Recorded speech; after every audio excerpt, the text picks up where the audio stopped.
I'd like to welcome you all and thank you for coming and discussing, entering this discussion of GMO wheat.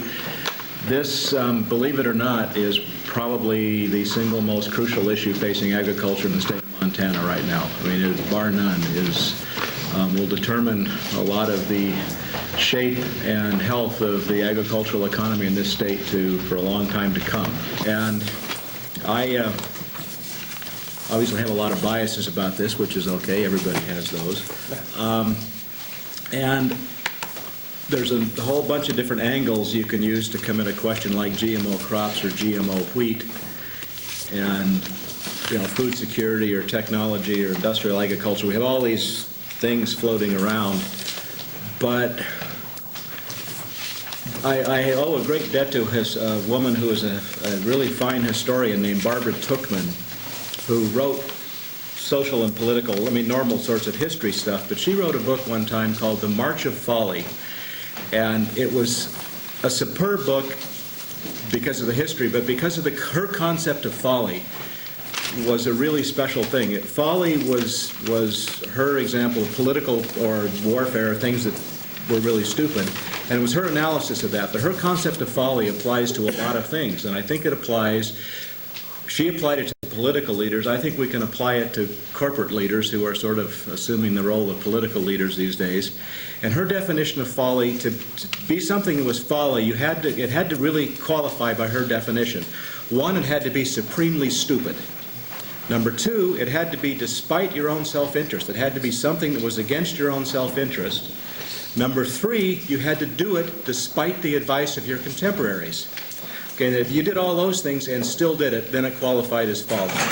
And that, I think, is what we're going to hear from our panel today, is the advice of the contemporaries of Monsanto and Aventis and the half a dozen, that's only 5 now, right, companies that are bringing us genetically modified crops. And that we have a really fine group of people here to explain to us in this panel particular issues or concerns about GMO wheat. And then this afternoon, after this panel starting at I think 2:30 or so, we're going to have a panel discussion or a workshop and discussion where we really want to involve everyone in ideas and discussion of what to do about this. I mean, this is the idea for this panel, and the afternoon workshop is to take action on this. If what we say and talk about here upsets you and spurs you to action, we don't want you to leave here just mad and frustrated. We want you to leave here mad, frustrated, and have a plan. So with that, I'm not sure what order you gentlemen and ladies have all agreed to speak in, but I will, you sorted that out, or? No, we haven't. Okay, well, this is pretty... We just want to go down the list. Okay, we'll go down the list. That sounds good. Thank you. Well, and the list starts with Neil Sorensen, who is right here, who is with the Institute for Ag and Trade Policy in Minneapolis, who does a lot of fine work on a lot of food and agriculture issues, one of which is GMO crops. So take it away, Neil. All right, thank you, Cliff. Yeah, the Institute for Agriculture and Trade Policy is part of the Genetically Engineered Food Alert Coalition, which is a coalition of 7 national organizations working for the labeling, for pre-market safety testing, and kind of the full spectrum against biotechnology and genetically modified foods. This coalition is also the National Environmental Trust part of it. It's the United States Public Interest Research Group, the Center for Food Safety, the Organic Consumers Association, who am I missing here? Pesticide. PERT, is it PERT? Yes, the PERT. PANA, Pesticide Action, the National Pesticide Action Network, and anyways, that's about the national organization. And last year we had a focus on BT corn. We produced a number of publications and whatnot, trying to decrease farmer usage of BT corn and other biotech corns. And this year our focus is going to be, and we're developing a kind of a full-fledged campaign on genetically modified wheat. And we're just in the process of starting to implement this campaign. And the main component of the campaign is working with farmer organizations and helping to support farmer organizations, direct resources towards farmers and farmer education, and helping the efforts that are already underway by, say, the Northern Plains Resource Council or the Farmer to Farmer campaign on genetic engineering run by Bill Wenzel, or to strengthen those movements and to provide various resources for meetings for farmers to participate in meetings, to produce publications, from ag economists like Dan McGuire against what will the negative impacts be of genetically modified wheat. And then we're also going to be producing a whole spread of farmer-directed publications. One on the international economics of genetically modified wheat, one on importing countries of wheat, and several on the whole the specifics of wheat and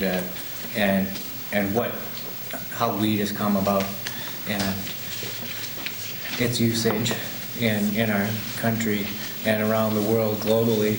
And then we're going to also be working on an international campaign to influence and to kind of subcontract with other nonprofit organizations and non-governmental organizations in other countries, in the top wheat importing countries like Egypt and Korea and the European Union and so forth, and direct resources towards them to lobby their government to reject genetically modified wheat as a pressure tactic to keep the U.S. from approving wheat or bringing it into their country. So we have a fairly broad and trying to cover all the bases campaign. It also will include a regulatory strategy, which is will have some effect. It'll raise public awareness and combined with the media strategy to stop the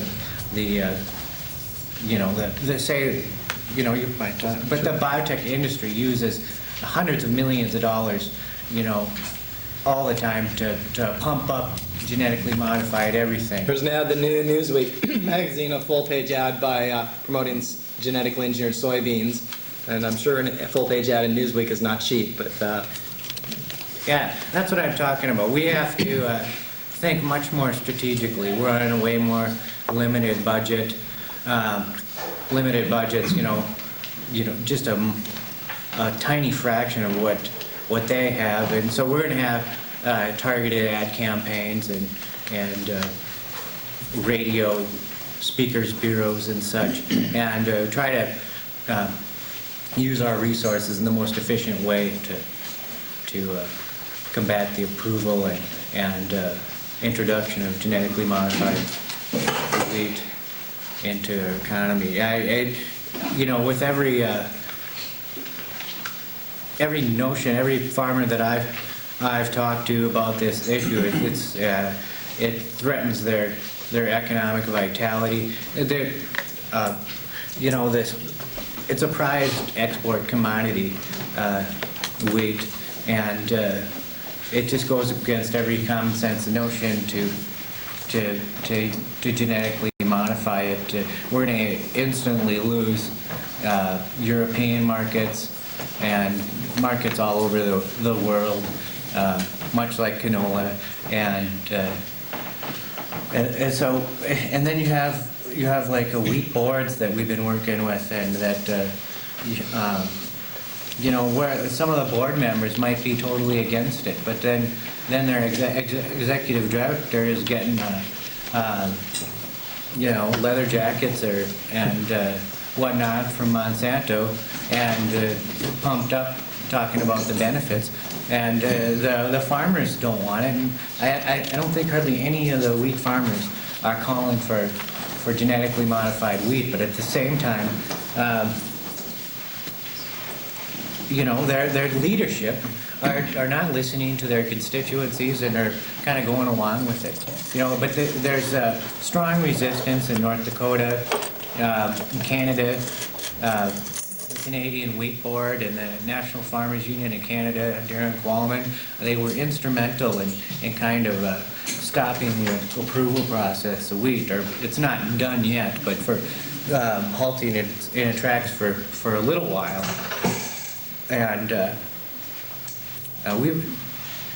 when I was in Toronto just recently for the Biojustice Action Summit, which was the counter-conference to the Biotechnology Industry Organization meeting, and while we were there, we had a meeting with Greenpeace and Greenpeace Canada and Genetic Engineering Action Network North America and a number of other groups, Saskatchewan Organic Directorate, and to kind of discuss, how are we going to work together, internationally to stop the introduction of genetically modified wheat. And I think we made some serious headway, and we're in a position to develop a good strategy. And I think we're all in the process of thinking about what exactly should we be doing, how do we approach these issues, and it is a hot topic. A lot of our work is moving in this direction, and we're going to be doing everything we can to stop the introduction of GM wheat. And Monsanto has been really wishy-washy and about whether or not they said we're not going to introduce GMO wheat. Now they're saying they are. They're trying to confuse the public, confuse the issue significantly. I suppose strategically they figured, if they said that they weren't going to. They weren't going to be introducing genetically modified wheat, that we wouldn't focus on it, that we wouldn't fight against it, and actually we had to have that discussion, and luckily we decided as a coalition that we're going to go forward with it anyways, and then after we had made that decision, they decided that they're going to go forth and try to register it. So, in dealing with Monsanto, and playing their games, I think that there's a big united front, and the farmers are together on this, and we have a good shot at stopping genetically modified wheat from being commercially introduced, albeit it's already being tested in Minnesota and a number of states. And that being said, thank you for listening, and I'll turn it over to the next panelist. Thank you, Neil. Very good source of information for people working on this. Next, we have Craig Winters with the campaign to label. Genetically modified crops are really good for us, they say. They just don't want us to know what's in them. So, Thanks. The proper name of our organization is the campaign. Well, they've been that way all day. It's not usually it's in the program that way. It's the campaign to label genetically engineered foods. And actually, our legal name is the campaign.org, campaign.inc, and we're going to take on other issues after genetically engineered foods, because there's certainly a lot of things that need to be addressed right now on the planet. And this is just one that I look at this as comparing it to global greenhouse effect. Let's say global greenhouse effect is like the river's rising. If it keeps rising, we might flood the farmland. But with genetically engineered foods, the barn's on fire, and we have to put the fire out. It's very current. It's very important to take action right now. There's a saying that all politics are local politics, and that's really true.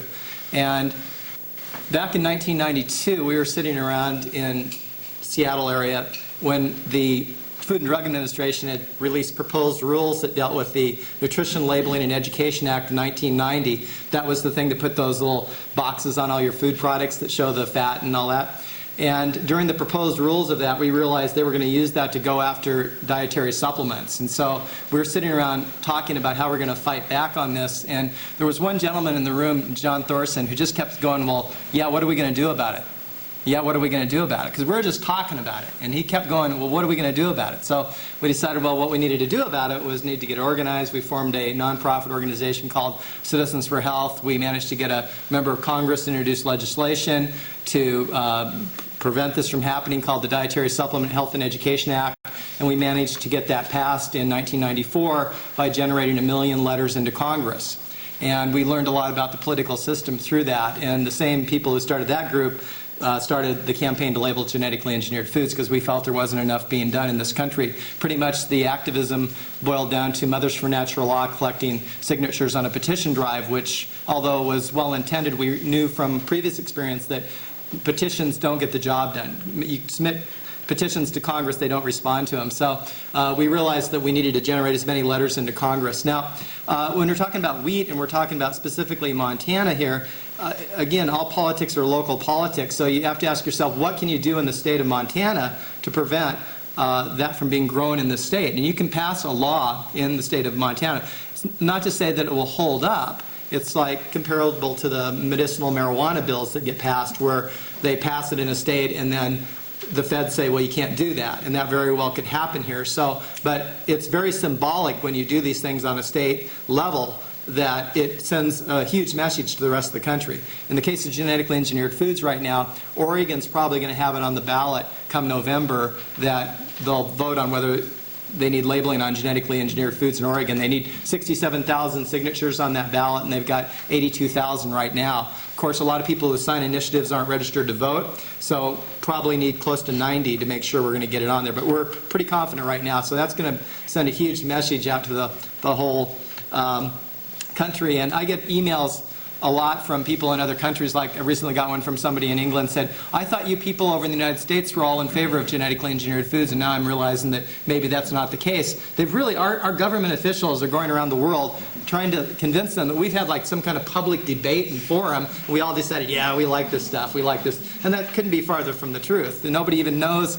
most people don't even know their foods are being genetically engineered. And wheat is probably the one that's going to be the major battle, because they were able to sneak in soy and corn. Basically, 1992, the Food and Drug Administration passed the guidelines that said you can grow genetically engineered foods and sell it without labeling. The first crops were planted in 1996. They planted 5 million acres. Now we're up to about globally, there's about 130 million acres planted right now. There's only 4 countries that are growing them.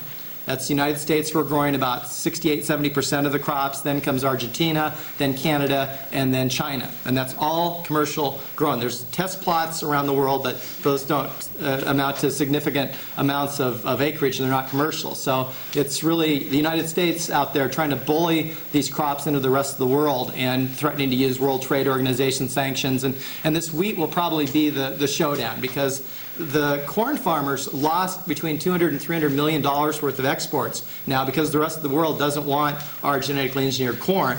And the wheat farmers are very concerned that that's going to happen to wheat. So they've been overtly vocal on this already. But it's important for us to not assume just because the farmers want it and the public doesn't want it, that's going to be the reality, because we are a nation of laws.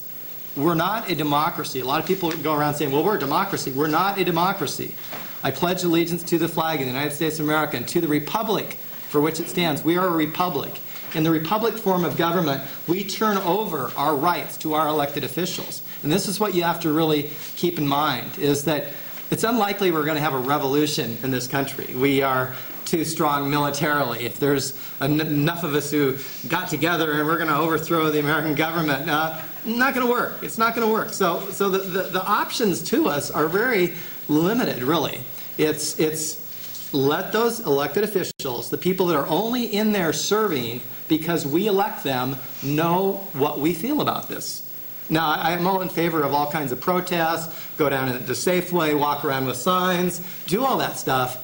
Maybe you can get the commercial industries to move in that direction. For example, Trader Joe's recently announced they were going to remove genetically engineered ingredients out of their private label brands. Though that's all happening because of consumer activism.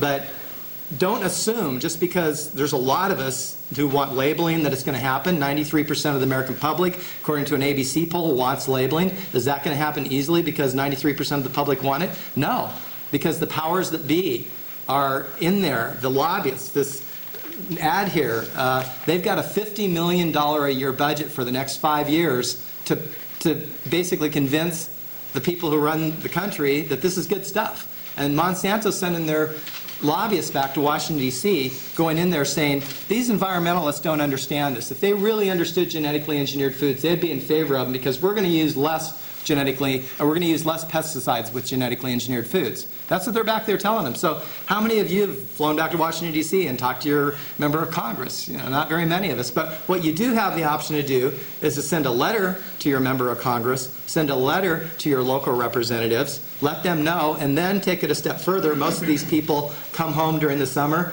and the feds do, and they have little town meetings. They have these town meetings. Show up at those meetings. For example, I'll give you a classic example of my own representative where I live in the northern Seattle area. Jay Ensley is my representative. We know we generated hundreds of letters into Jay Ensley's office, but he still hadn't signed on to the legislation. And so he was going to do a little talk at the local library in Edmonds, where I live. So I show up at the meeting, and during the question and answer thing, I raised my hand. I said, Representative Ensley, I know you've received hundreds of letters asking you to co-sponsor the Genetically Engineered Food Right to Know Act, and so far you haven't. Why haven't you co-sponsored that? Will you co-sponsor that legislation? And he said, well, you can't believe how many things come across my desk. He says, I get so much communication. He says, but the fact that you showed up here today, I'll tell you what, I'll go back to my office, and within 3 weeks, I will get back to you and tell you whether I'm going to support this legislation or not. And 3 weeks to the day, I got a call from one of his legislative aides and said, Representative Ensley wanted to let you know he's signing on to the legislation.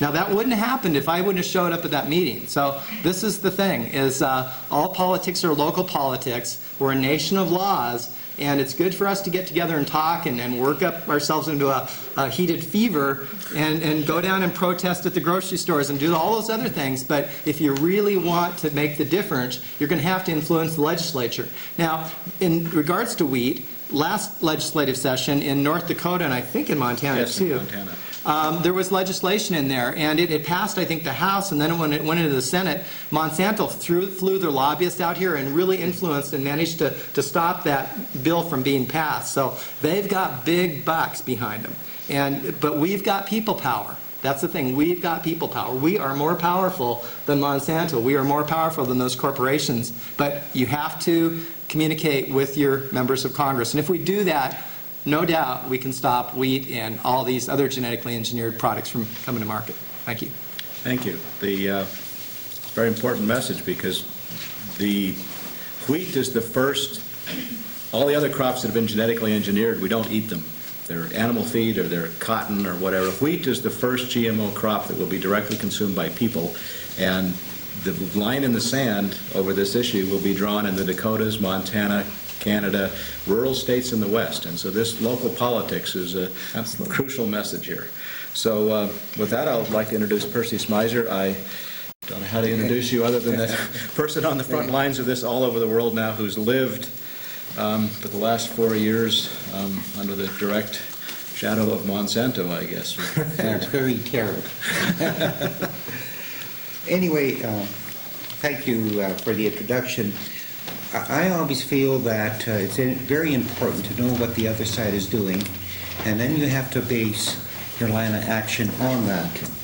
And if you look at what Monsanto is saying, especially now with GMO wheat, it's the same thing that farmers were told back in 1996 in regards to canola and across the border to us in North Dakota about soybeans. It would be more nutritious, a bigger yielder, and also less chemicals. Now you're hearing the same thing with GMO wheat. And I think the first thing that you have to, in your mind, think about is why GMO wheat? What benefits? And that's what we really have to zero on. There is no benefits as far as I can see except the increased use. GMOs, to me, the increased use of GMOs, it means increased use of chemicals. And that's what it's all about. The companies are bringing out, especially Monsanto, products such as GMO wheat to sell more chemical. There is no other reason. I can remember back in 1947 when the first spraying was done up in central Canada or central part of Saskatchewan. And I can remember them telling my father that now we'll always have sustainable agriculture, we'll no longer have weeds, and we'll feed a hungry world. Well, what did I hear in 1996? Exactly the same thing. 50 years later, we got more weeds than ever, we got hundreds of chemicals, and we still have a hungry world. To feed a hungry world doesn't take Monsanto's or any other company. What feeds a hungry world is economics, politics, and transportation. That's what feeds a hungry world. Now, in the whole issue of GMO wheat, we are very concerned in Saskatchewan because one of our main we export 80% of our wheat. And it would have a drastic economic impact on our export market. And we've been told, the Canadian Wheat Board has been told, that if we so much as think of GMO wheat, they'll stop importing, especially like Japan, Algeria, Morocco, Saudi Arabia, you name it. So the economic impact would be tremendous, the same as it would be on North Dakota, Montana, where your principal economy here is based on the agricultural industry. Now, what really concerns me that in Canada, the Federal Department of Agriculture is working hand in hand with Monsanto, and I'm sure they're doing it here in the U.S., to develop GMO wheat on agricultural or taxpayers' facilities. We don't know, probably there's somewhere between 30 and 50 various different test plots, but we do know that the agricultural research stations in the province of Saskatchewan are being used by Monsanto to develop GMO wheat. Last week, as Neil mentioned, there was a biotechnology conference, a worldwide conference in Toronto, and our Minister of Industry and Trade allocated $200 million to the furtherment of biotechnology. So we're not only fighting Monsanto's and the other companies, we're also fighting our own government towards the introduction of more GMO products. It won't stop with wheat. It won't stop with canola. It won't stop with corn, cotton, and soybeans. It'll move on till they have control of the whole total seed supply. And that's what one of the main thing is. Monsanto's patent on Roundup ran out in the United States and Canada about 2 years ago. How could they further their sales of Roundup? Is the control of the seed supply, and that's exactly what they're doing, and that's why they're bringing out and want to bring out GMO wheat. To give you an extent, the president of the Canadian Seed Growers Association, a person by the name of Dale Adolph, and before he was president of the Canadian Seed Growers Association, he was also president of the Canada Canola Council. And he made a statement about 6 weeks ago. And he said in this statement, he felt that we are now at a plateau in the further advancement of GMO products. And the only way we can increase the sales and the further development is to contaminate and take the choice of people away. And he said that's a hell of a thing to say. That's his exact words, but that's the only way we can continue the further advancement of GMOs. So when you have the president of the Canadian Seed Growers Association say that, and I'm sure the Americans are saying the same thing, you realize what we're really up against. The federal government, seed growers associations, and so on. There's so many. Like I often think about, as was brought up, the labeling issue. If anybody, any company, whether it's a car company or a seed company or if you're making refrigerators, what do? You promote the benefits of it. And if they really wanted to promote the benefits, if there is any, of GMOs, they should be up on a flagpole announcing to the world the benefits. But they want to keep it hidden. In a survey done in Canada in December of this past year, 90% of the people of Canada voted in this survey that if they knew what they were eating, they would not buy GMOs. And the companies realize that. And it would kill the industry tomorrow. I don't know much more I can say about this. The Canadian Wheat Board is very concerned about it. They don't want it. Canadian Wheat Board is a vision from the federal government, Department of Agriculture. The federal government is promoting it. The farmers don't want it, but even a lot of the farmers that don't want it used it or used GMO canola, and they saw what the effects were. The effect of a new superweed, and they're scared of that happening in wheat. Arnold will be talking more. He's with the organic farmers, the impact, the economic impact, both for the organic farmers and the conventional farmers, such as myself. The National Farmers Union have taken that's a Canadian National Farmers Union, have taken a very strong position against GMOs. But also I'd like to mention, as you brought up, in regards to letters to your members of Parliament. I was a member of Parliament at one time, provincially, and to me, when I received a letter from someone, it was very important, and you took notice of it. And to me, and to other members of Parliament, when we receive letters, and when you start receiving a number, if you get one or two, you pay some attention. But once you start getting 20 or 30, you start taking notice. And people don't realize the power of a letter to a member of a government, whether it's state, provincially, like in our case, or federal. Write your letter stating your opposition to the introduction of GMO wheat. I have copies of letters, documents from many countries of the world, food processors, importers, consumers, stating they don't want GMO wheat. And if our buyers don't want GMO wheat, why produce it? Why produce it just for the sake that a multinational like Monsanto can sell more chemicals? And as I said, if GMO wheat comes in, then what's next? Barley, oats, and so on. So eventually, the total control, as I said, of the seed supply.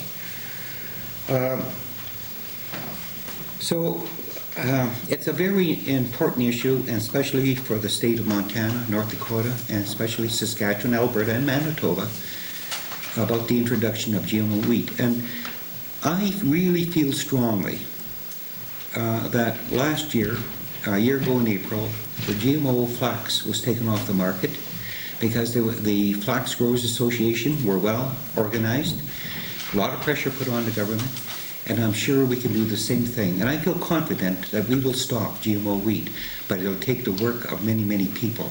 And just don't say, well, I'm just one person. Write that letter. Write that letter to your member of parliament or your Senate or the House of Representatives, whoever you write to in the United States. So I imagine there'll be some questions later on, but again, it's a whole issue of seed control and the use or the selling of more chemicals. That's all it amounts to. Feeding the hungry world or increase yields? No. Again, thank you. Thank you, Percy. Again, the power to change this is with people like us and people like Percy, and who's been fighting with this for years. So, next we have Dena Hoff, who is with the Northern Plains Resource Council and National Family Farm Coalition, and again, another person who's been on the forefront of agricultural issues around the world. Dena? Thank you. How would you feel if you were a chef in a restaurant and you spent a lot of time and effort and money with good ingredients, making a meal that nobody wanted to eat and nobody wanted to pay for? What would you do? Would you ban them from your restaurant? Would you sanction them in some way? Would you try to make them pay for your effort and your ingredients and your labor in producing this meal? If you did, you wouldn't have a business for very long. And you can imagine the frustration that chef would feel. I mean, it's bad enough when you're a mother and you cook a meal and your kids go, but imagine what it's like for farmers that grow a crop that they have put a lot of time and money and effort into, and then nobody wants to buy it. And the customers around the world have said that they don't want genetically engineered food. And I travel around the world quite a bit through Via Campesina, and I know that these people don't want genetically engineered foods. They've made it very clear. So what does that mean for Montana? Well, we export 60%, more than 60% of all the wheat that we raise, and we have high quality wheat, we have really good wheat, and we have customers everywhere, Japan, Taiwan, Algeria, a lot of other countries, European Union, that millions of dollars comes into the state's economy from this wheat, and they don't want to buy it. But Monsanto, the transnational corporation, the devil, in my personal opinion, they own 83% of all the engineered, genetically engineered plant patents in the whole world, and this wheat that they're planning to introduce, and its name is Maverick, isn't that cute? By 2005, they want to have it produced commercially in Montana, other wheat-producing states, and in Canadian provinces, and I'm sure other wheat-growing parts of the world as well. So this means that Montana wheat farmers, as well as the communities and the businesses that the wheat industry supports, will lose millions of dollars worth of markets with the attendant problems that in rural communities are already facing because of the farm situation in this country already. And I don't know if there is anybody in this room that doesn't know what genetic engineering is, but for the benefit of some that might not, it is not just plain old hybrid crop production, not crossbreeding. It is putting an organism from a totally unrelated plant or animal or virus or bacteria into the wheat. So it's this, one of the things that's the most obvious, and you might have heard of, is that they put fish genes into strawberries to keep strawberries from freezing. They could take a lower temperature with the fish genes. So if you eat these strawberries, you're getting a fish berry. And this new strawberry then, this fishy tomato, it's patented, and so whoever patents it owns it, and whoever owns it makes the profit. So there are plenty of problems, and the first being that our customers don't want genetically engineered food. Polls consistently show it. You heard Percy say in Canada, 93% of Canadians, if they knew that there was genetically engineered foodstuffs in what they buy, they wouldn't want to buy it, and they wouldn't want to eat it. Well, because we don't have labeling, we really don't have the choice. North Dakota even has more wheat than we do in Montana, and they have letters from 8 of their top buyers that said, if you grow it, we won't buy any wheat from you at all, whether it's genetically engineered wheat or not. So they will have just lost their wheat market. And Montana farmers can't afford to lose a single export market, let alone all of it. Also, these plants are really difficult to control, and you heard already about the Starlink corn. That costs corn growers in this country over a $200 million market just in the European Union. And this happened because our grain system doesn't have any way to segregate GMO grain from non-GMO grain. So there's no guarantee that they can keep it separate if we were to have it anyway. So if nobody wants it, then what's the big rush? And you already heard Percy say it's a way to control the seed supply. Monsanto owning Roundup, and the patent has expired, which means lots of other people can now manufacture the same chemical. But if Roundup is specifically tied to these Maverick genetically engineered wheat seeds, then you have to buy their seed and you have to buy their Roundup. So they've got you. And they said that it would simplify weed control. You could spray Roundup on your wheat, you could kill all the weeds, and it wouldn't kill the wheat. So that's supposed to be a great thing for farmers, but you end up using more chemicals, and it'll be at higher prices when they control the seed supply. They'll ask whatever they want for price. So far from making my life as a farmer simpler, it actually complicates it a great deal. You also heard Percy talk about the super weeds. These crops cross with weeds, and they become resistant to not just Roundup, but just about any herbicide you can think of. Doesn't kill them. They just are immortal, I guess.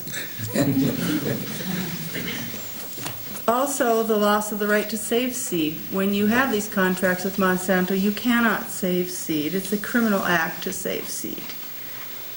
Once your fields are contaminated, I don't know if there's anything you could do to go back to pure varieties, and that might be a question you want to ask Percy after this panel. If you can, it's going to be something that would be very difficult and take an awfully long time to do, I would think. Also, farmers can be legally liable if you are growing genetically engineered seed on your farm and you contaminate your neighbors. When you sign a contract with Monsanto, they specifically say they are not liable for any damage that comes from you using their product on your land. You're liable for whatever happens to your neighbor's land. It's not their problem. And also, as we know from Percy's example, they have sued people for having their genes in their crop when you didn't even buy their seed or didn't even plant it. And Percy is a prime example of what happened, and if you didn't hear him this morning, maybe we'll talk about that a little bit after this panel.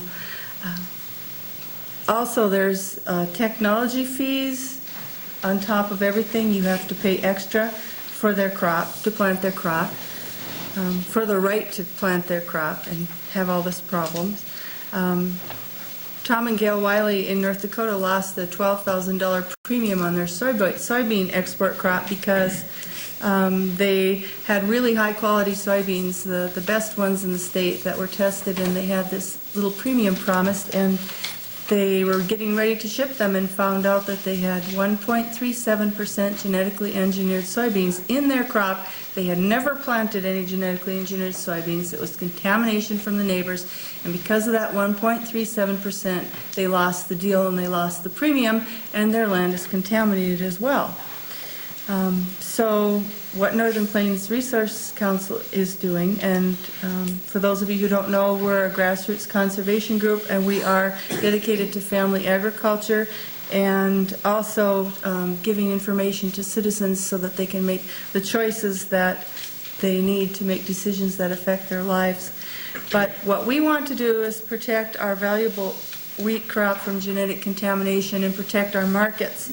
So we're building coalitions to persuade our legislators to pass a moratorium on the commercial introduction of genetically engineered wheat. And also we're trying to find funding for a study of the agronomic, economic, and social effects of genetically engineered wheat.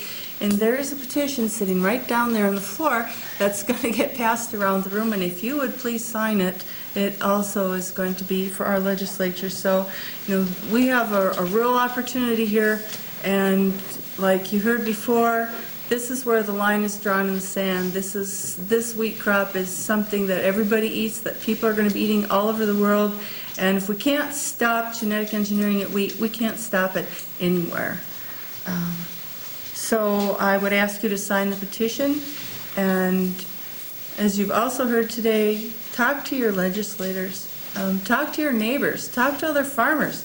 Tell them how bad this is and what it means, not just to farmers, but to whole economies and to the health of all the people in the world. So I would also urge you to join Northern Plains, and you can talk to me about that after the meeting, and thank you. Thank you, Dena.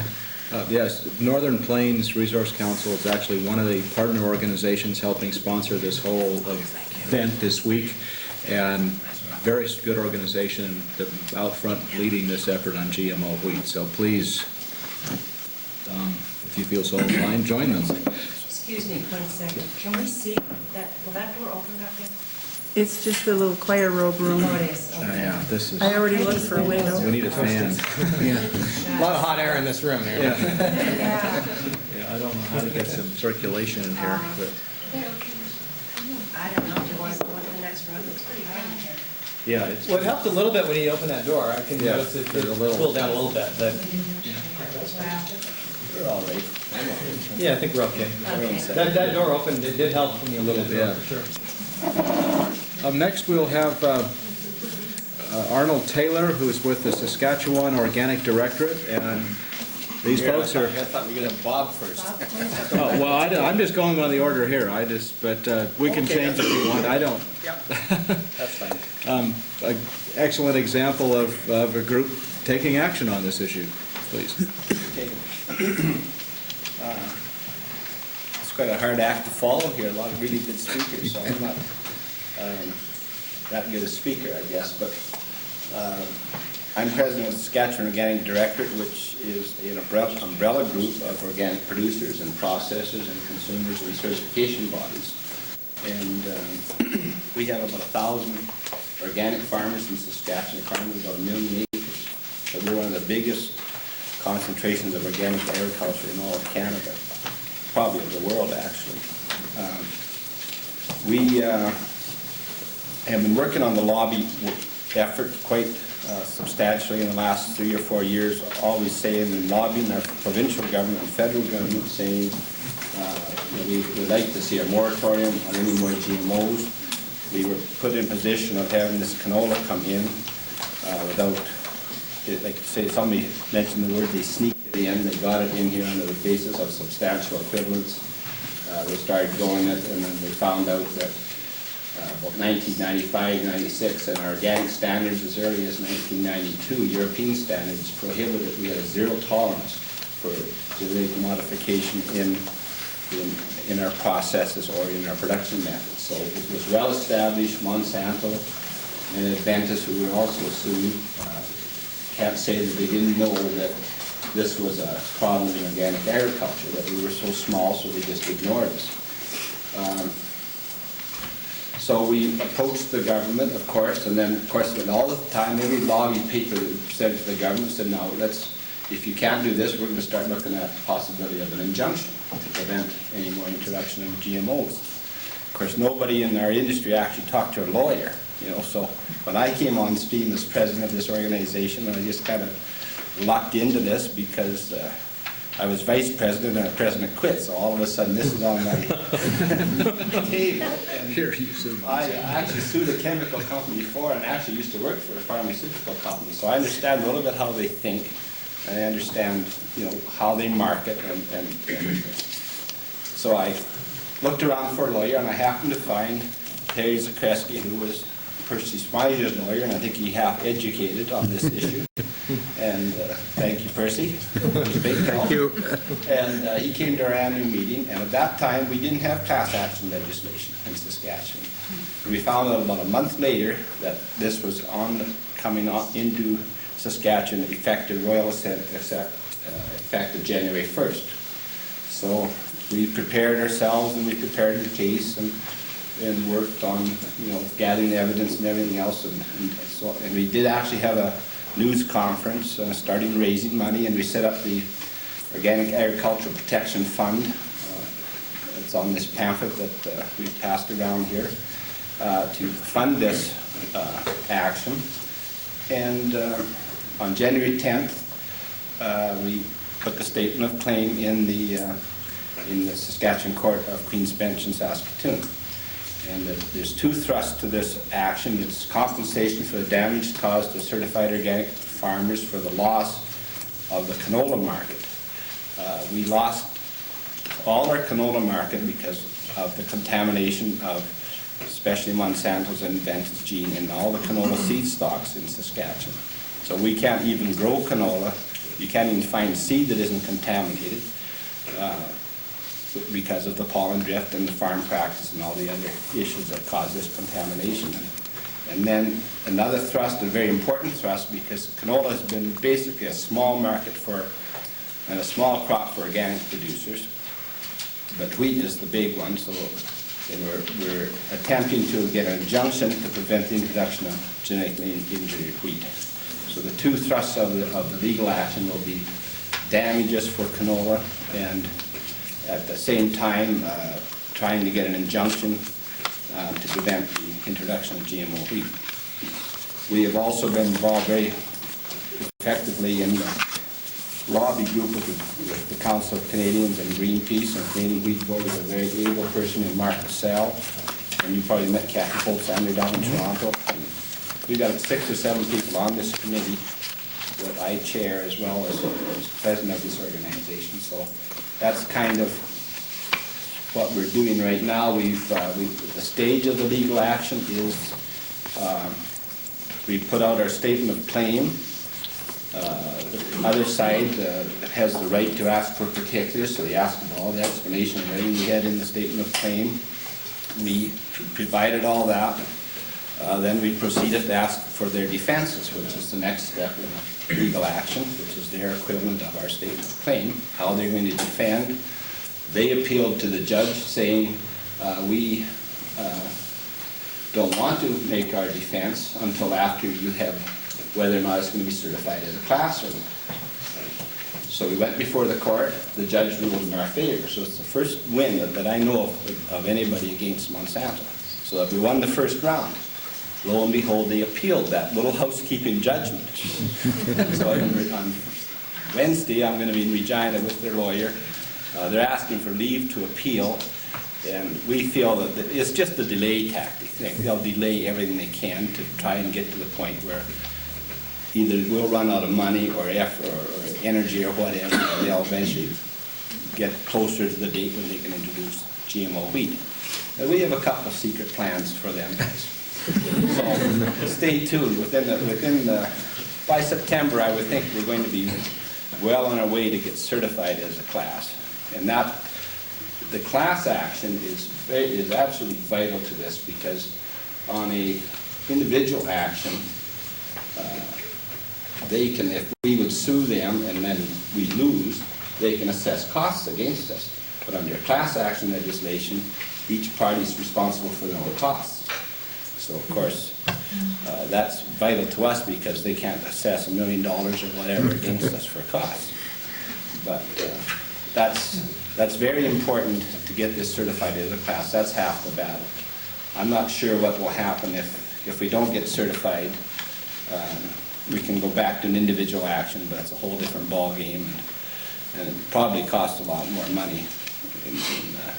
What we did under the class action, we had two farmers put their name up just to represent the class. That's how it's done, and they really aren't that important other than they're just typical of the class, and so they're also on the committee.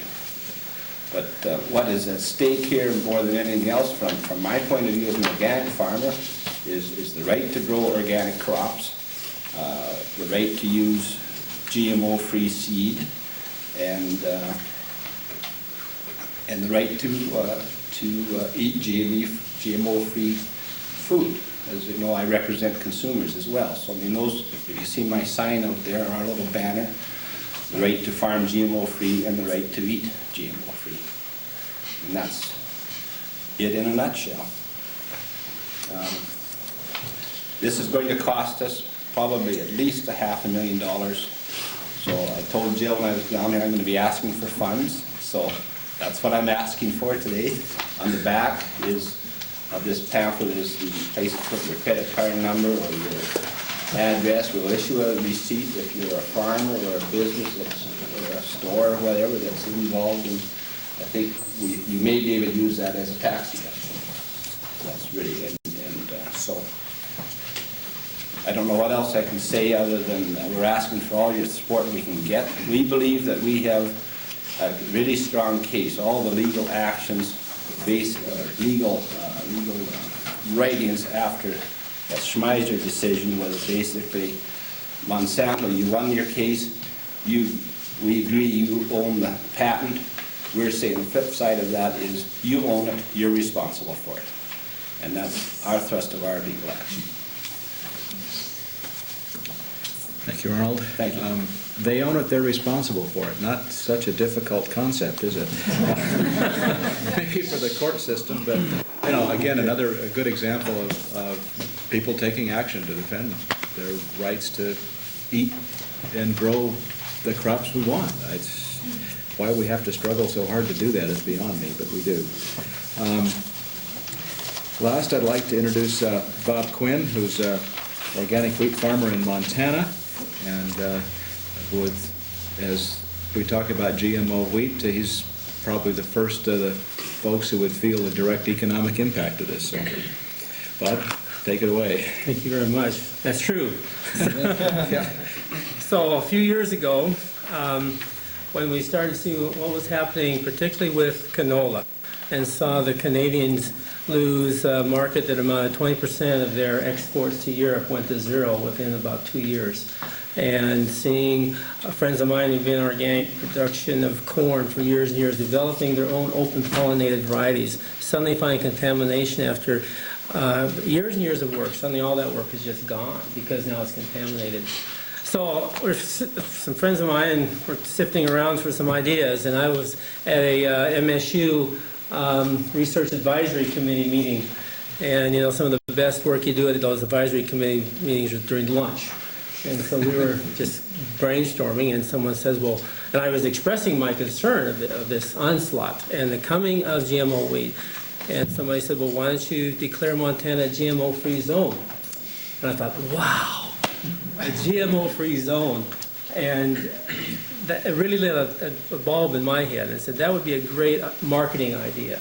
And so I knew that the organic farmers in this state are only 2%. That we can't do something like that alone. We have to sell and get the idea across the majority of the farmers, that they could see the value of this. And I thought the best way to approach that is by sponsoring an independent survey. So I created a survey, and here's my resolution. Be it resolved. Therefore, I said, well, no, it starts with whereas. Whereas Montana is one of the best wheat. Some of Montana's best wheat customers, such as Japan, are discussing restrictions on importation of GMO food, and whereas some of Montana's biggest competitors, such as Argentina and Australia, are discussing possibilities of creating GMO-free zones, and we might add Saskatchewan to that, although we're friends, we're also competitors, right? That's an important point. That's right. We have to know what the neighbors are doing. I mean, it's important. It's very important. Therefore, be it resolved that there be a market study done to determine if there would be a marketing advantage to grow grain in Montana if Montana were declared a GMO-free zone. And the market study would be done by an independent component, the competent authority, during the next 12 months, and should consider the following questions. Would our current or potential customers buy more Montana grain if the state were a GMO-free zone? If so, how much more? Number two, would our current or potential customers be willing to pay more for grain that was certified GMO-free and grown in a GMO-free zone? If so, how much more? Number three, would our current potential and current customers take some of their business away from Montana if they could buy grain from a GMO-free zone somewhere else in the world? And if so, how much would be lost? And lastly, just to have a little balance in here, how much would the production of GMO wheat cost or save Montana grain farmer on a per acre and on a per bushel basis? I felt by approaching this question on strictly a marketing question, it would be very difficult to argue against. How can you argue against asking your customer what they want? And so we went to the three major farm organizations in this state control most of the farm legislation that goes through Helena. And if you don't have at least 2 out of the 3 in favor of something, it's not going to go through the legislature. It's as simple as that. And the first organization being held, or meeting, for annual meetings in the fall 2 years ago before the legislature met, was the Farmers Union. The other thing I decided to do was try to get individuals from those organizations to take this petition. So it was coming from one of their members and not from an outsider, such as me. And that's in the case of Farmers Union. I'm not a member of Farmers Union, but I found someone who was willing to take it to their meeting, and they passed it almost unanimously. They were very, very strongly supportive of it. There was very few dissenting votes. The next meeting was Farm Bureau. Now, may surprise you, but I'm a member of Farm Bureau. And my family's been a member. Our family, my father was president of State Farm Bureau 20 years ago. So we've been in it a long time. Our family has farmed a long time. I'm third and fourth generation, depending on my grandfather, great-grandfather started farming near our place in Big Sandy, north central Montana, and just after the homesteaders came.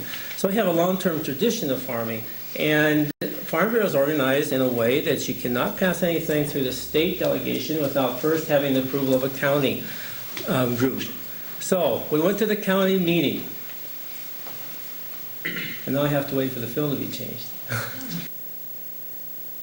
Meeting in Fort Benton for Choteau County, and I presented them a resolution, and I mean, these are all our neighbors now, and so I explained to them what we were really trying to do. I explained to them the things that I had seen and heard. I travel throughout the world marketing. Every year I go to food shows in Japan twice a year, to Europe 3 or 4 times a year, and throughout this country several times a year. And so I know what people are saying, and I know what the interests are.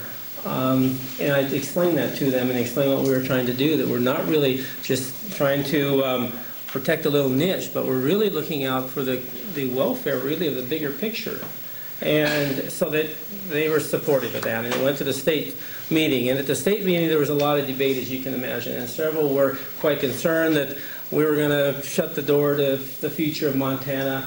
And again, I spoke to the argument that we're just talking about a marketing research. All we want to do is, first of all, ask our customers and see if we have a reason to be concerned.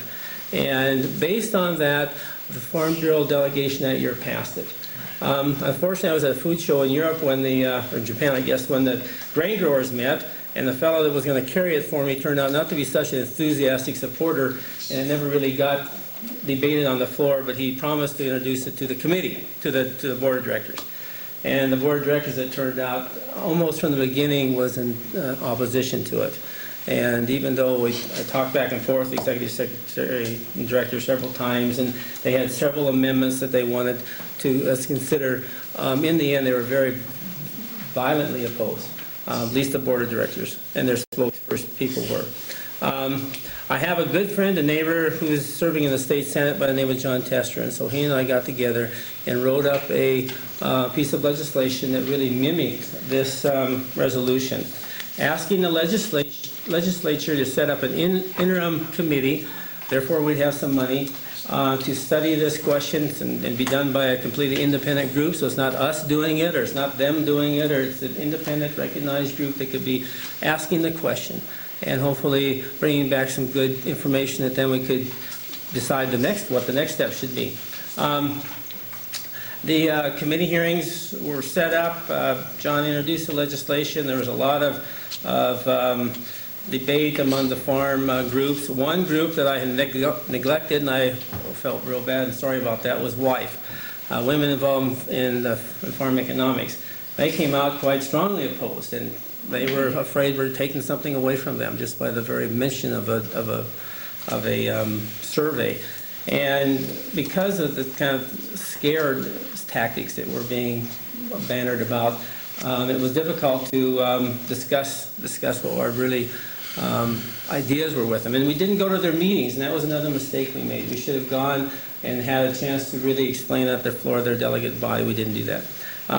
They're not as powerful, of course, the other three, but they're there speaking their mind, and they were speaking against us. Anyway, we went to the legislature, the Senate Ag Committee meeting. The place was packed for the hearing. Their standing room only. They started late, and we started out with our presentation of the bill and what we were trying to do, and then followed. They take the affirmative first, and then they take the pros first, and then come the comments. But what followed from my remarks, just with the exception of very few others, hardly anyone spoke to the bill. Everybody used the opportunity to start in lambasting GMOs.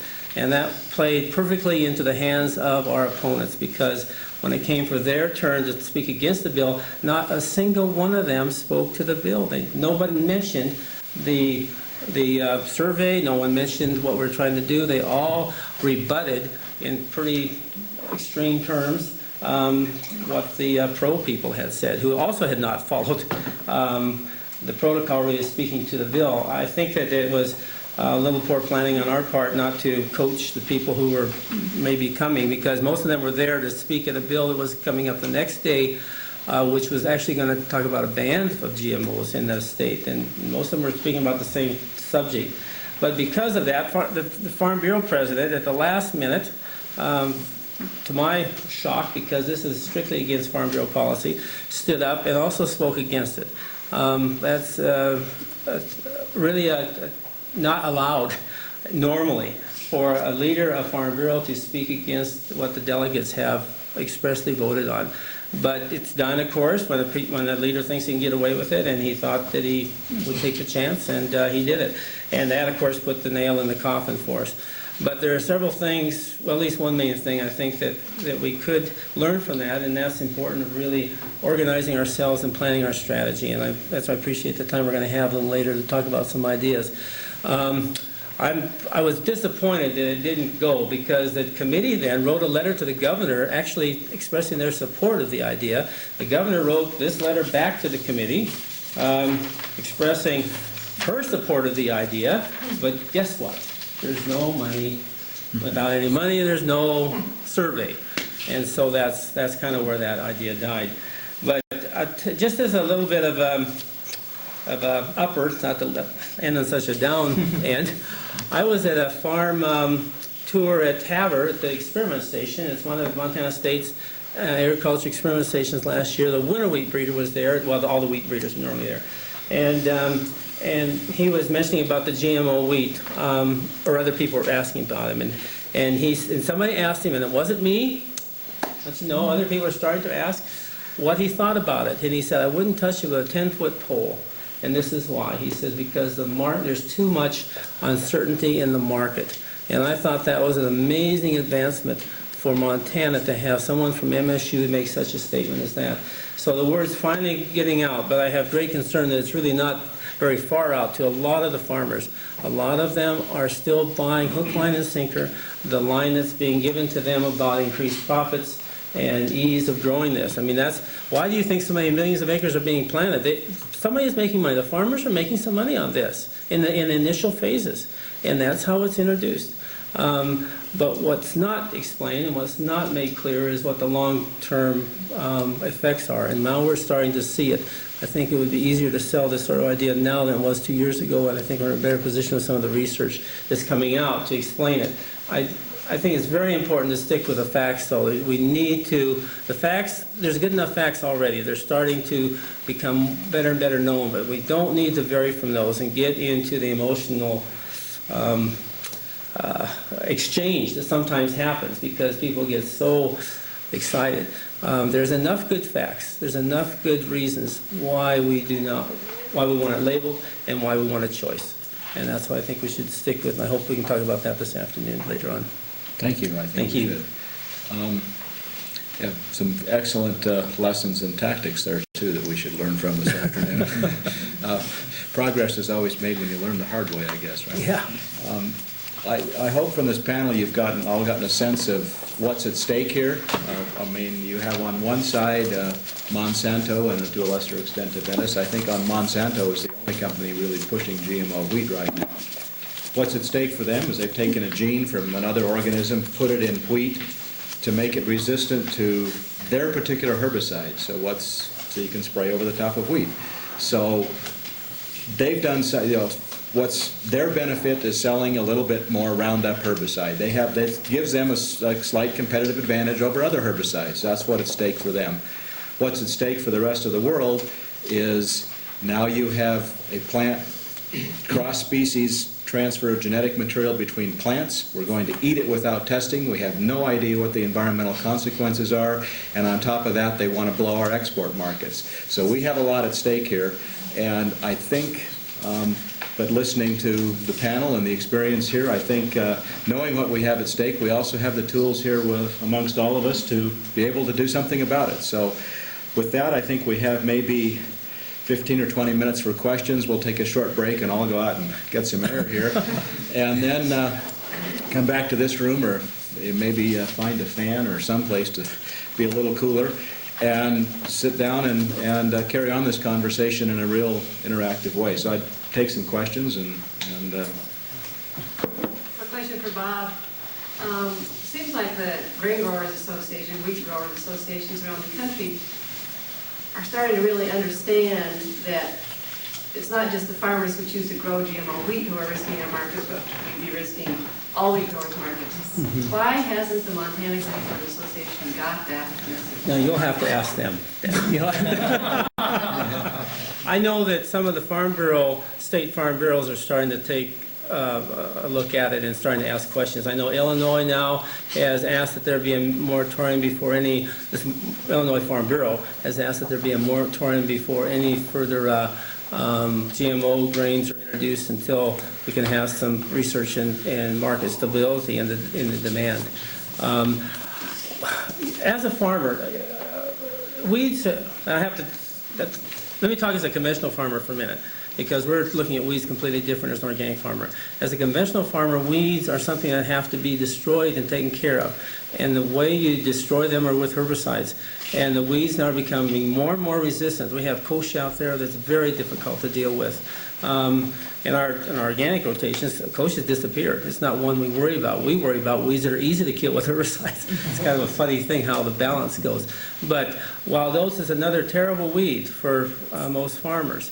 And Roundup Ready wheat would take care of both of those problems just like that, and would be nearly probably 100% work. And that is very, very attractive to farmers who spend a lot of money for herbicides that, for their wild oats, and sometimes they don't work if they're at the particularly the wrong stage, at the right stage. And Nancy, most people, I think, have a very little appreciation for what their customers really want. I mean, I've been focusing on customers because that's been my business. But most people, and the beef industry is a perfect example. Look at what we tried to do to Europe, forcing them to take our hormone injected beef, thinking because we're America and they should eat it. And rather than try to figure out what they do want and growing it for them, we're trying to force what we're doing on them. And I think that is the mentality of most of the large farm organizations. That's what they're pushing. They're pushing the lowering of tariffs and all these other things that make it easy for their products to sell without really looking at what their customers want so much. I want to add something to that too. From a farmer's point of view, they would like this to go over, but it's not. The rest of the world's rejecting it. So they have to look at, if they grow these crops and people aren't going to buy them, then it doesn't make sense to grow them. So, but it's quite challenging to deal with all these weeds, and pesticides is a large category of insecticides, rodenticides, herbicides killing the weeds, and normally you can't spray the herbicide directly on the crop. So now with the herbicide resistant type, the Roundup Ready soybeans, it makes it pretty attractive to the farmers to do this. But so it's really an economics decision in a lot of part whether they're going to accept this or not. But we're really, really fortunate that Europe has rejected these crops, because if Europe hadn't, we would be in really bad shape trying to stop these. There'd be no stopping. I think that, like, there's a couple of comments. Like, first of all, Europe, I've been over there, some of you probably have been over there, but they're way ahead of us from the consumer point of view in their acceptance and demand for organic products, and their what's the term, pessimism, or not pessimism, rejection of the conventional agricultural model, which is basic monocropping. Like one thing that is at stake here is with Roundup, and you may end up with maybe soybeans and wheat or whatever, but there's no diversity, very little diversity, or you may end up wheat fallow, that type of easy way to farm, but it really doesn't do anything for the soil, and doesn't do anything for the diversity, and doesn't do anything for a rural way of life either, because it just makes farming bigger and bigger and bigger, and less people on the land. So I think that the European people look at food in a totally different way than we do in North America. Food to them is a culture, and they went through 2 world wars where they starved, and they have a policy now that they never will starve again, and also that they want to know what they're eating and they want safe food. So too many people in North America feel or think that food comes from a superstore. And that's the difference between the Europeans, and we have to thank the Europeans for stopping it. Otherwise, by now, it would have been all over the world. I was very disturbed in January. The American embassy in Zagreb in Croatia sent a letter to the Croatian government saying this. What had happened was the Croatian government last year announced that in their tourism brochures, come to Croatia and be assured of safe and non-GMO foods and have a happy holiday knowing that you're eating safe food. The American Embassy in Croatia, in Zagreb, sent a letter to the Ministry of Environment and said, if you don't withdraw those advertisements about the food safety and coming to Yugoslavia, we will stop all our aid to you people. They've done this. I have a letter of that from the American Embassy. They've done that in Thailand. They've done it in Sri Lanka, and they've done it in other countries of the world. So we're not only fighting the Monsantos, we're also fighting, and I shouldn't just pick on the American government. That's the Canadian government is just as guilty. Also, you must also realize that research is going on in Europe too. Some of my Farm Bureau friends tell me, well, the Europeans are just putting up a block until they can get their own GMO stuff on the market. And when I was in Europe a year and a half ago, I picked up an article on the train in Germany, and my German is nicht so gut, aber I can read enough to understand that they were also looking at a GMO to protect their plants from fungal diseases. And so there is some of that, and that's why it's really important for the labeling to go on, the efforts in that, and also the research, so that we do know, and everybody knows, because there's going to be people in Europe too, just like here, that don't know and don't really care so much. But there's enough that are vocal that do. But the research, we can't let down our emphasis and assume that Europe as a bloc is in our side. That's not really the case. Your idea, Bob, of this research paper was done in Canada by Richard Gray and Hartley Furtan. You're familiar with the study, Percy, where they basically evaluated cost-benefit analysis of GMO wheat for Saskatchewan and Western Canada. And it's been completed for about 3 months or maybe longer. But basically, the final statement was it's good for Monsanto, but there's no cost-benefit for the farmer. The only cost-benefit is for Monsanto. It's Monsanto, and none for the I farmer. can maybe get you a copy of it. Remember. I'd also like to tell you that there are American food processing corporations that are playing both sides against the middle. Kellogg's, for example, sent letters to customers in Europe saying, we know you don't want GMO in your foods, and we would never, never do that to you. You have our assurance that any products that we sell in Europe are GMO-free. And then on the same letterhead, they sent a letter to a consumer who asked them about GMOs saying, well, you know they're perfectly safe. The FDA has said so and the USDA has said so you have nothing to fear from eating our GMO products in the U.S. So different message for different countries. Yes? Bob, you mentioned that one of the wheat breeders at Montana State said, they weren't touching it as far as research. No. The farmer asked him what his opinion was, and he said, if I were you, I wouldn't touch that with a 10-foot pole. The farmer was asking, well, should we be interested in trying this and doing this? And he said, I wouldn't touch that with a 10-foot pole. Can you speak at all to the research being done at Montana State? Oh, well, Luther Talbert is doing an enormous amount of spring wheat breeding and working on GMO products, and he's a good friend of mine. I like Luther very much, but that's he's getting money to promote his research or help his research in this area, and that's what he's doing. And there's lots of test plots around the state for GMO wheat. And I was listening to the right panel talking about the land-grant schools, but the key, in my mind, to freeing the land-grant schools from influence is to fund them properly. And we're not doing that in Montana. And they have to be funded. They have to be funded. The professors have to have a decent salary. And that's a whole other topic. But that's an important thing to remember, too. We can't complain on one side that people are going one way when maybe that's their only choice financially. So it's a big picture. There's a lot to it. Can I ask you to expand on what exactly that means?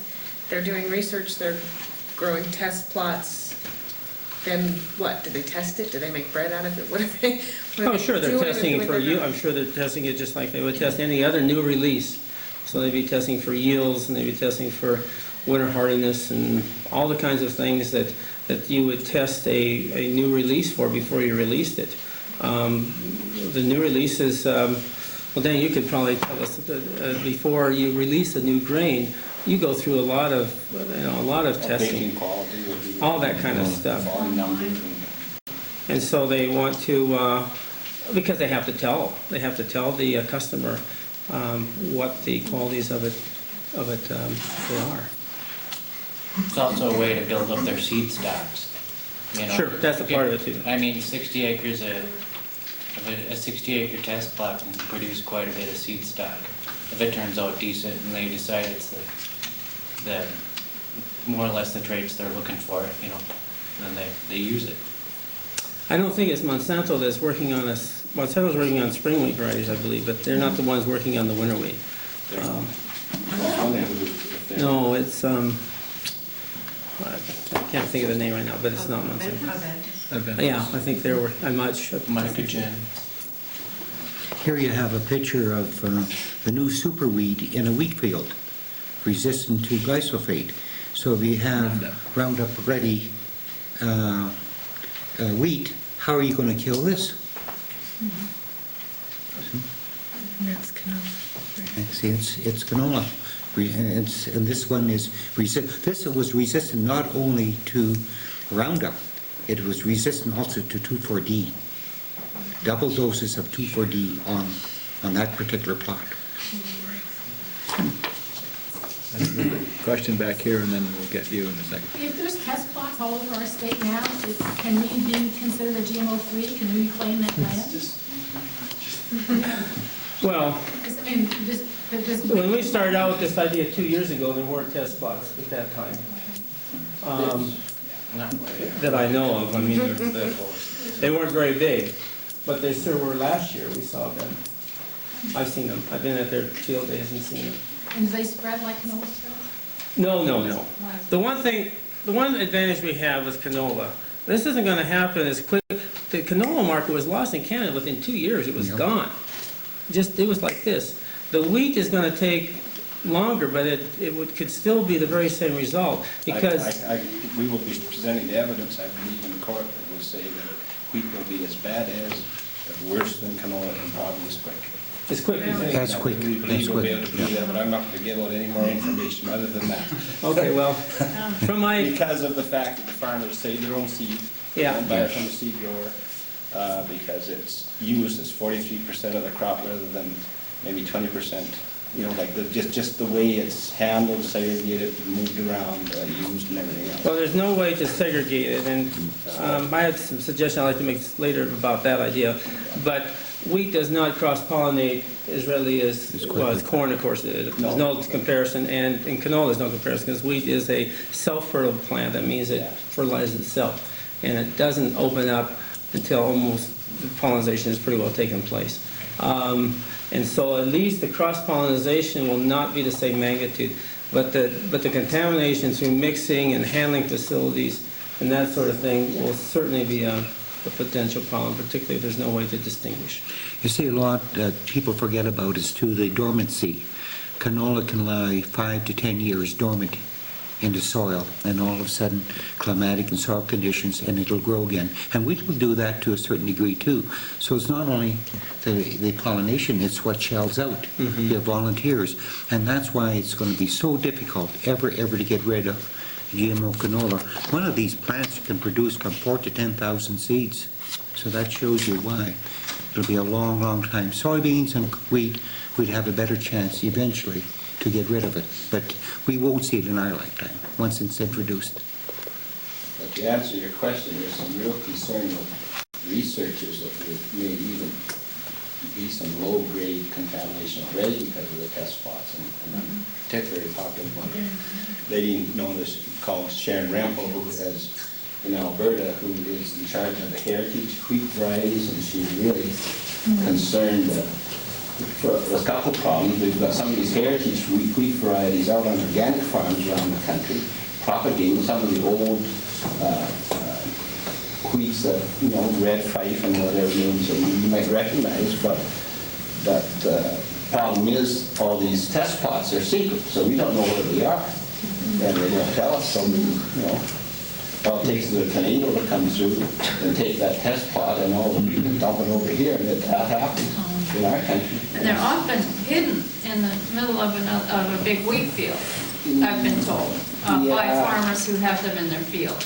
I don't So, think it's got that far. They usually have them fenced and everything else, but I'm not sure what it is down here, but how far they're. And then when they do test plots, I mean, they usually harvest it maybe even before it makes seed. They have ways of computer models and whatever, trying to figure out how much yield is going to be and everything else. But there is a risk, like they say that. In the USDA, you know, the person who was in charge of testing for the USDA was at the Organic Trade Association meeting in May, and afterwards I go up to him and I say, how can you possibly allow genetically engineered corn to be grown when you know it's blowing into, the pollen's blowing into organic cornfields, polluting organic corn? And this is what he says. He says, is that a problem? And I said, yeah. I said, because, you know, our organic corn in the United States is going to be considered inferior to the rest of the world's organic corn. He said, well, if that's your point of view, then he said they can't really coexist. And I made the example of starlink corn. Starlink corn was planted in less than half of 1% of the corn crop, but now it's showing up in 10% of the crop. And I said that to him, and he goes, where did you get that statistic? And I said, well, I've got it. I can give it to you if you want. I said, you're the guy who tests. Is that accurate? And he goes, are you a reporter? And I said, no, I run a nonprofit organization that's fighting this stuff, though. And he goes, he says, we are shocked how much of the starlink corn is showing up in the regular commercial corn crop. Now, what Bob said, it's not going to be such a problem with wheat because it's more self-pollinating. And is corn the most pernicious as far as, I'd say canola. Canola even more so. Canola is the worst, yeah. And what about rice? Would rice be a problem, or what's? So it's mainly canola and corn. Soybeans what, is bad. what they want, they're willing to accept labeling, only they don't want it, but I mean, they probably accept what they really want is a tolerance level. They're basically saying if we can put it out there, we can coexist. This is the spin they're putting on it. We can all. There's room for all of us to play. That, you know, but we know that they basically admit that there's going to be some tolerance. So they which is a slippery slope, because maybe you start with half of 1% and pretty soon it's 3%, 5%. Pretty soon you might as well just, once it's out there, there's no taking it. That's their idea, is a scorched earth policy, basically just contaminate everything so badly that by the time we catch up legislatively and stuff that it's too late, everything's contaminated. I told a group in Europe a month ago, and I said a little pregnancy is the same as a big one. So.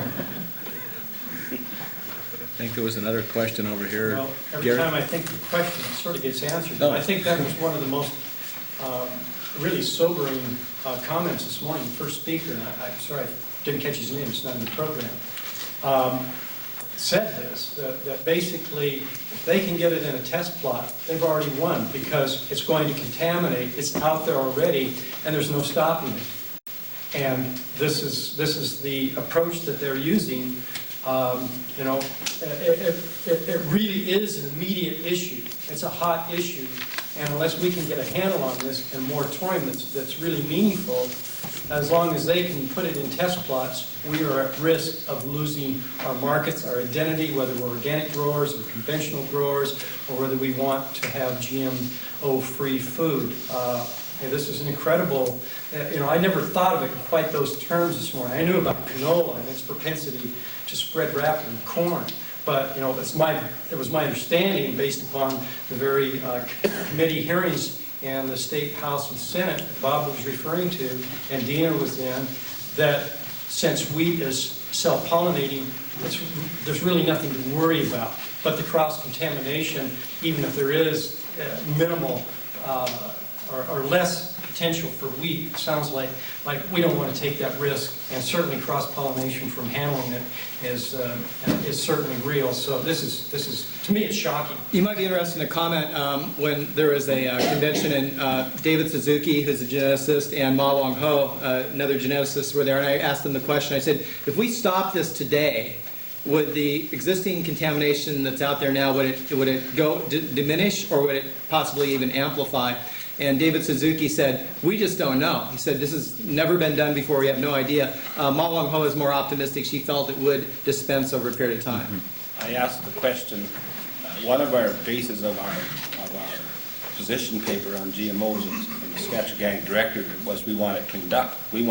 So we asked the researchers at the research center in Saskatoon, I asked them the question, could it be cleaned up? If we won this battle and we said we don't want it anymore, and they said yes, just quit growing it, continue spraying it, and eventually it would go away. Now, I don't necessarily believe that, because it maybe can cross-pollinate, especially the canola, into some of the mustards and the wild mustards, perhaps. But yeah, it probably could be cleaned up. I think it could. Corn, just quit using it, and eventually, and it may take 100 years. Yeah. Yeah. Let's take one more question, and then we'll all take a short break here. Mine's more a comment related to wheat being self-pollinating. It is, but the process of genetic engineering can be so destabilizing that they're discovering that GE wheat begins to become cross-pollinating. You just can't tell what all the effects of moving genes around will be, but that's one of the things they found, that you get 10 or 20% cross-pollination in wheat once you start messing with the genes. So I don't think we should be very complacent about the fact that wheat supposedly self-pollinating. No, I don't mean to be complacent. I don't want to use that term, but our biggest concern probably needs to be focused in a different area. It's still a concern, it's a great concern, but the danger will come, the biggest danger, maybe. Luther has talked to me about some of his research, and he's feeling pretty confident about a very low contamination through cross-pollination. But there's a huge, huge danger through contamination just with movement facilities and what Percy's mentioned. One thing, we know very little about this science. It's like even the human genome thing, they were charting that recently. You heard all about it a couple of years ago. They expected over 100,000 genes in the human body. They were convinced that it came in at 30.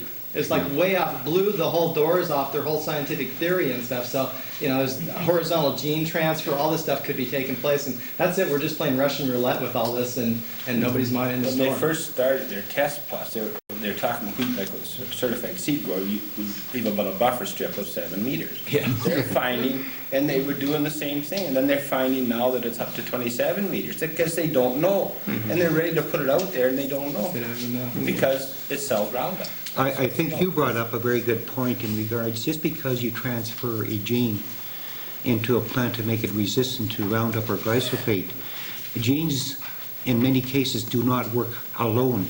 They work in conjunction with other genes. So we don't know really how it will affect the other characteristics, whether it's a wheat plant or a canola plant, after 1, 2, or 3 generations.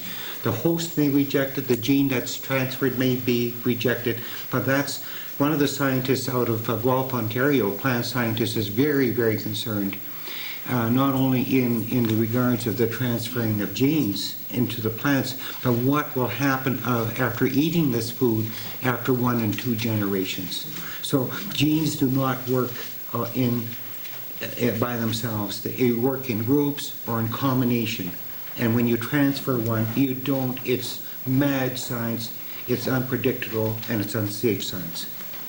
Neil, you had one? Oh, I just had a comment out of cross-contamination. The European Union just recently published a fairly comprehensive study on the cross-contamination of a number of crops, corn, canola, wheat, and everything. And corn and canola, of course, were found to be the most likely to have serious contamination, but wheat was up there in the moderate range, along with sugar beets and potatoes. Potatoes actually, because of the potato beetle, it was up there way up high for cross-contamination. But as I personally, I grow out, I kind of develop my own varieties of peppers, and peppers are also a self-pollinating variety, and you can set 2 spicy pepper plant next to a bell pepper plant, and you'll get a spicy you can have a habanero next to a sweet bell, and you'll get a spicy sweet bell. That's what you'll get. And so it's pretty clear to me that even with self-pollinating varieties, that there's going to be serious contamination. I guess with that sobering thought, let's take a 15-minute break and come back and please join the discussion here. We'll continue this.